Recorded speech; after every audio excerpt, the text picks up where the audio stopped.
Welcome back to the Dom McKay Show, of course, here on radioonfire.com. Thank you for joining me. Thank you for tuning in. Radio on Fire talks to America through digital broadcast and social media content. We are rising multimedia platform, generating over 350,000 listeners and viewers per month with our audio and video streams. From politics, breaking news, celebrity info, sports talk, pop culture, and so much more, Radio on Fire keeps our audience covered. So, by now, you probably have heard about the chaotic and disgraceful, unpresidential first debate between Joe Biden and Donald Trump. In the aftermath of this debacle, nothing's really changed. The political right still supports Trump for the most part. The political left still supports Joe Biden.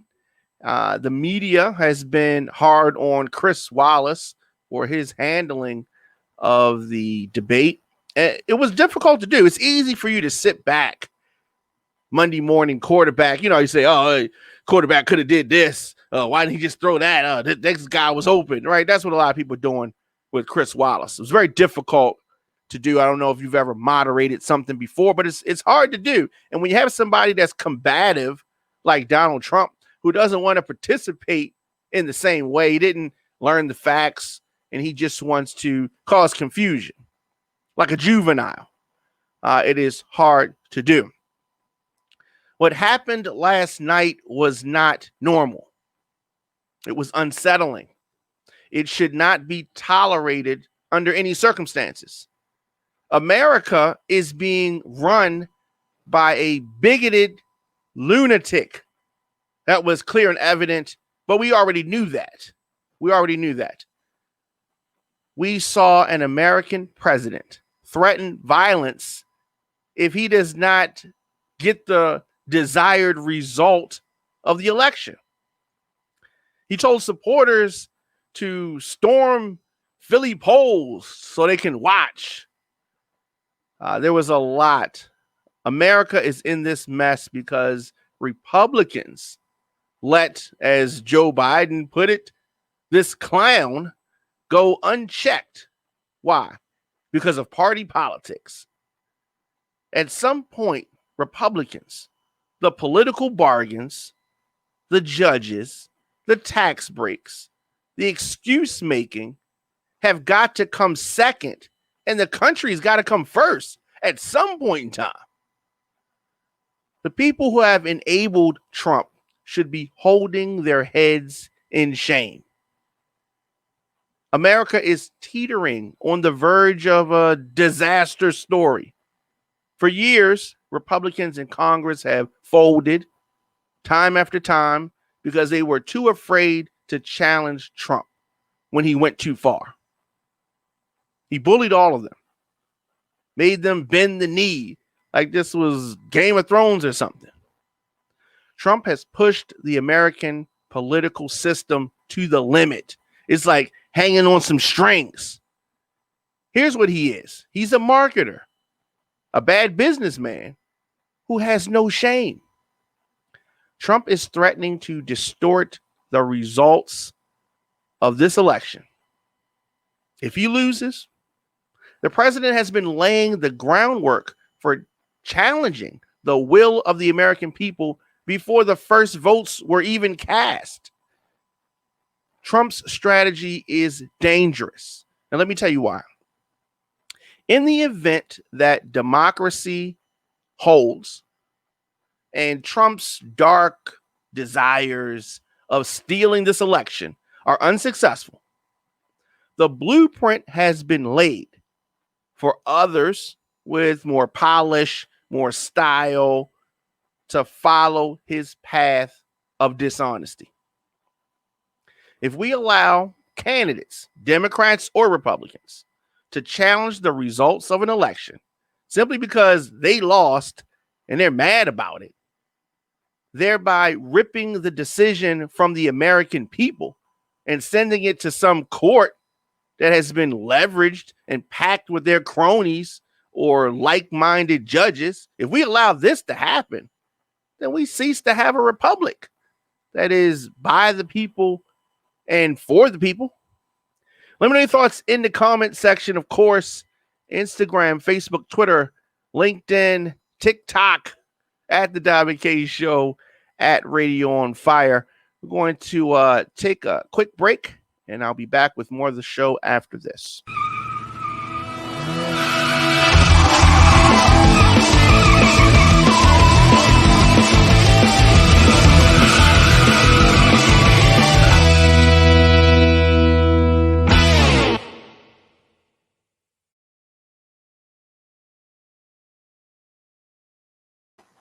And we are back. You made Diamond K in here, of course, as I said, at the Diamond K Show at Radio on Fire. So, Maryland courts. We have been talking about this for a while. When are our courts going to be back? Well, in the state of Maryland, next week, it looks like we're going to see court jury trials resuming. This is one of the headlines on Radio on Fire. So jury trials are going to resume starting next week. The final phase of the judiciary's 5-phase plan goes into effect on Monday. So all courts will be fully operational. Now, not sure if that is that good or bad. We're going to see. Anyone entering a courthouse will still have to wear a mask and or a face covering. So they're going to try to protect people as much as possible. So a questionnaire and a temperature check will also take place for those that want to enter court. Jury trials require the assembly, of course, of large groups of citizens in order to allow the selection of an impartial jury. So the Chief Judge, Mary Ellen Barbella, said, and she said, doing this responsibly while safeguarding due process is a complex challenge that we leaders of the circuit courts have worked hard to meet, she said. So if you have to go to court, you need to bring a mask. Courtrooms now include plexiglass and shields and distance seating. So if you've ever gone to sit on a jury before, you know that that waiting room, those chairs were very close. So they have moved that apart, and the judiciary is following guidance from state and health officials. Crews are cleaning surfaces regularly, they said, and courts will still use remote proceedings when possible. Individuals with business before the courts should check the website and, just all the normal stuff that you had to do before. But courts in Maryland to resume jury trials, that is going to start on Monday. So we've been talking about this election, and there is going to be a debate next week with the vice president candidates. That's going to be interesting. Usually the vice presidential debates don't move the needle, don't really have a major impact on things. But I'm definitely looking forward to seeing how Kamala Harris whips up on Mike Pence. Yeah, I think that she's going to, as The Rock would say, lay the smack down on Pence. I mean, what's he gonna do? He's gonna monotone her to death, or is he gonna try to take Trump's approach and try to talk over her? I don't think so. I don't think so. So another case that we have been following, of course, the nation has been following, and that is the Breonna Taylor case. So the Kentucky Attorney General, this piece of crap, Daniel Cameron, says that he didn't raise murder charges in the Breonna Taylor case. And so, of course, as the shoes begin to drop, we begin to really get to the meat and potatoes. Was this guy paid off? He did an interview with WDRB Kentucky, and he admitted that he never even raised manslaughter or homicide charges to the grand jury in the case. Now, why wouldn't he do that? I mean, he defended the two officers that many believe, including myself, should have been indicted for shooting and killing Taylor. This clown, the Kentucky Attorney General, says that officers were justified in shooting their weapons because Taylor's boyfriend fired at them first. All right, let's make sure we understand this. They broke in Breonna Taylor's house. The person they were looking for was already in jail. So how could their actions be justified? Some people kicking in your door in the middle of the night in Kentucky, guns out. And you're wrong for shooting at them? You hear all of these racists talking about that Kid Rittenhouse was self-defense.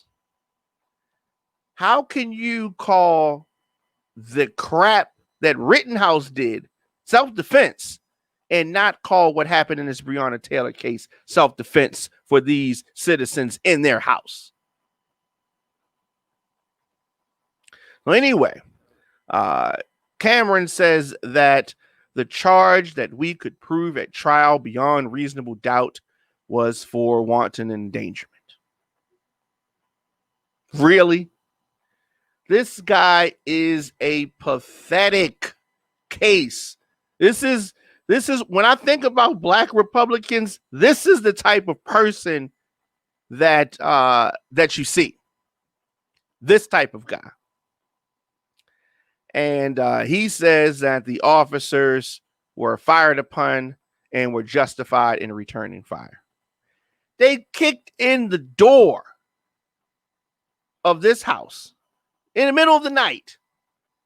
They were intruders in the house because they weren't supposed to be there. Now, Attorney General says that wanton endangerment was the only charge that he could prove. That's because that's the only charge he wanted to prove. Now, manslaughter charges would have been applied because the police let 20 minutes go by before providing her with medical assistance. They wanted her to die. They let her die. They knew that they were wrong. But this guy, this Trump lackey, this Mitch McConnell wannabe Attorney General, he said that he told the grand jury that the single witness who says that the police announced themselves before raiding the premises, and that's what they did. They raided the premises, changed his story. So Benjamin Crump said that a Louisville attorney interviewed 12 residents of the apartment complex who lived near Taylor. 12. And they all said they did not hear the police knock and announce their presence. 12 witnesses said this. But this guy still holding on to that same old song.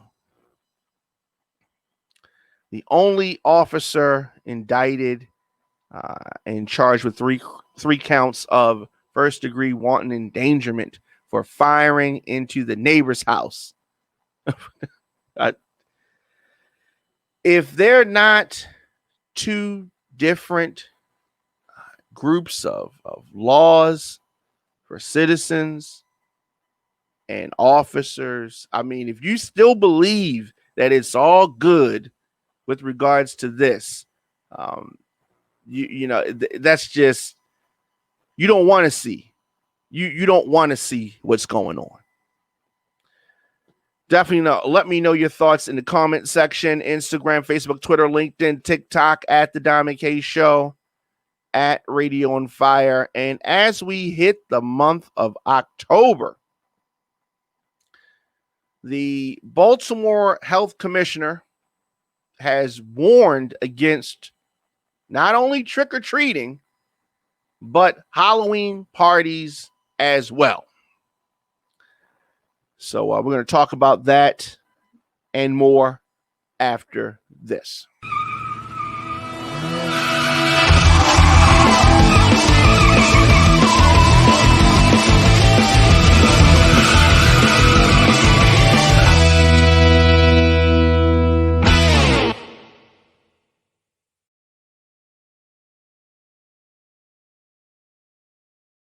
Welcome back.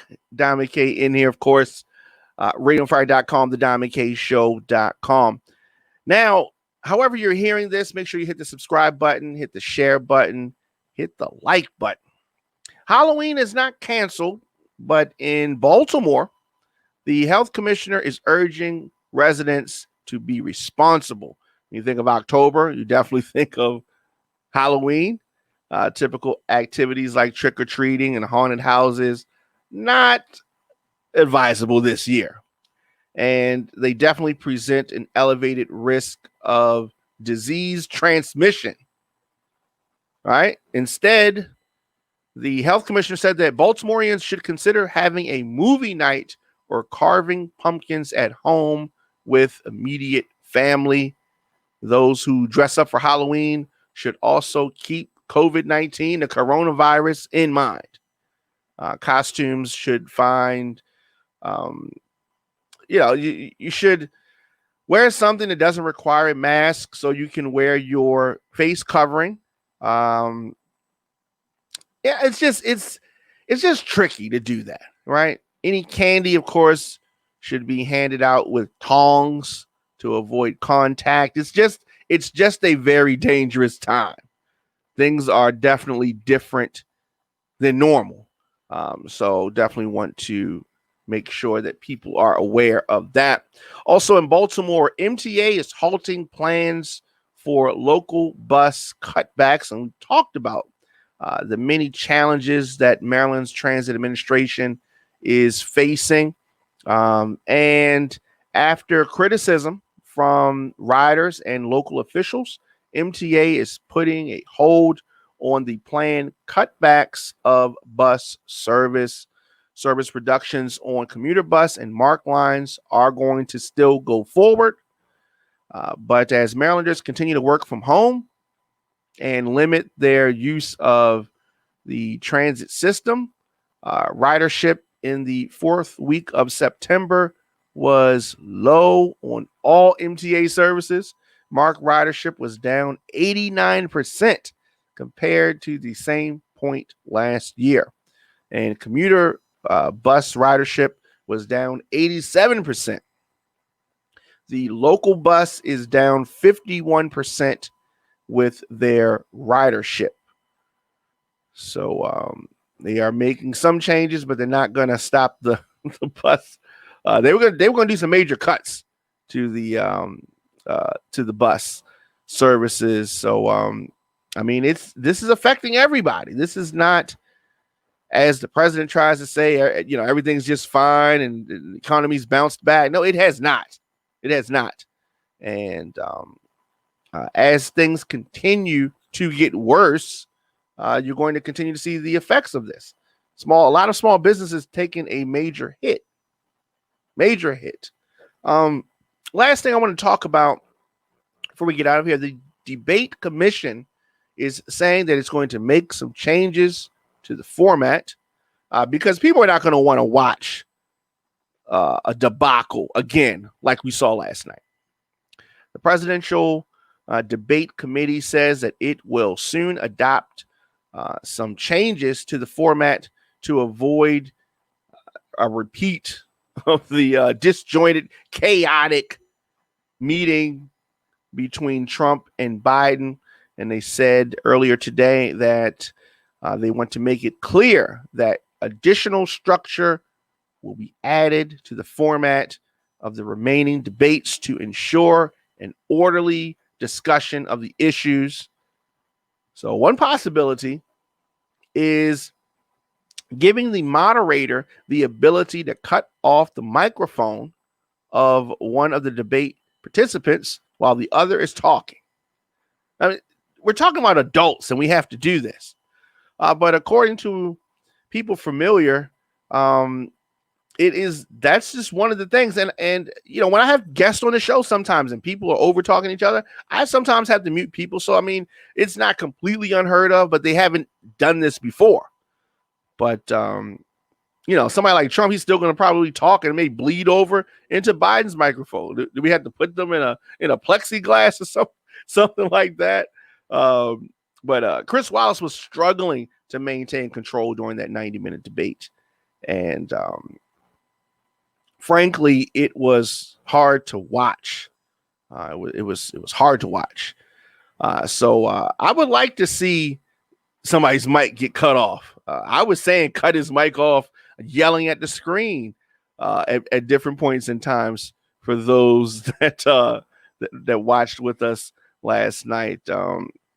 So it is it's going to be interesting. I'd like to see a muzzle placed on this a little bit, and the moderator, whoever they are, they have to go in. And I said this, they have to go in like a boxing match. They have to get their respect and get their respect early. Can't let the candidates talk all over you and just take control. Okay, the moderator is the one who's in control, supposed to be anyway. So I'm looking forward to that, because if this does not happen, many people are probably not going to tune in for another food fight minus the food between two senior citizens. Definitely, you can advertise with Radio on Fire. Connect your message with our engaged audience of over 350,000 listeners and viewers per month. RadioonFire.com/advertise is where you go. And follow the Diamond K Show on Spotify or your favorite podcast network.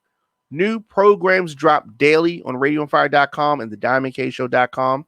You can always support the program via Cash App, and that is $DJ Diamond K. And of course, your donations help us continue to do what we do here on the program, and that's to bring you independent news, progressive opinions on politics, social issues, entertainment, and so much more. And for booking or media requests, you can contact me at djdiamondk@gmail.com. Until next time, if you see it, then you can be it. It is all about having vision. Your man Diamond K, and I will see you guys tomorrow.